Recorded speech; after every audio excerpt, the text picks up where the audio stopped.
अस्सलाम वालेकुम दोस्तों, जी तो मां आया ज़ाहिद अली तहीम ऐं तव्हां ॾिसी रहिया आहियो ZAT ऑफिशियल यूट्यूब चैनल।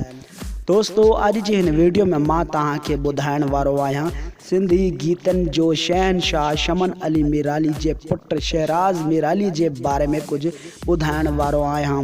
दोस्तों वीडियो शुरू करण का पहिरियां तव्हां दोस्तन के एक नंढड़ी गुज़ारिश है, जे अगर तव्हां मुझे यूट्यूब चैनल ते पहिरियों दफ़ो आया हो तो मुझे वीडियो के लाइक कयो ऐं चैनल के सब्सक्राइब कयो।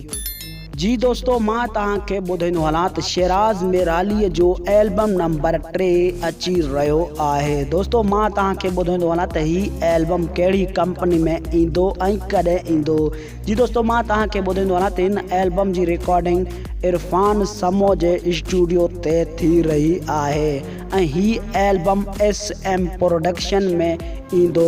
दोस्तों ही एल्बम ईद ते रिलीज़ कयो वेंदो। एल्बम में तमाम बेहतरीन सुठा सॉन्ग आहिनि। दोस्तों हिन एल्बम में तमाम सिंध जे मशहूर शाइरनि जी पिण शाइरी आहे।